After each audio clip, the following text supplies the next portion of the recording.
campaign to implement the federal system of governance with the name of ensuring that all regions of Uganda get a fair share of the national cake. I pledge today that I will ensure that my government, our government, will work well and wisely.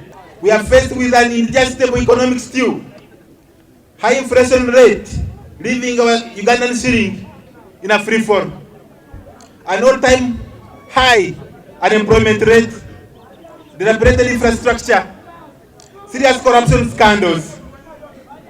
All these have left you and me as poor and as helpless as can be.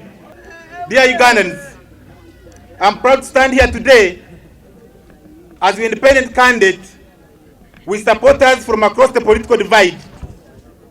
More than anything, I want my candidature to unify us all.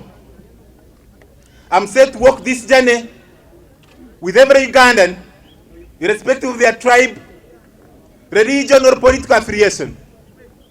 And this journey will end with every Ugandan at another level.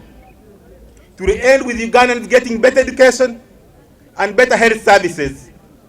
To end with farmers improving their earnings. It will end with our youth proudly employed. Our journey will end with better governance systems. It will end with zero corruption levels.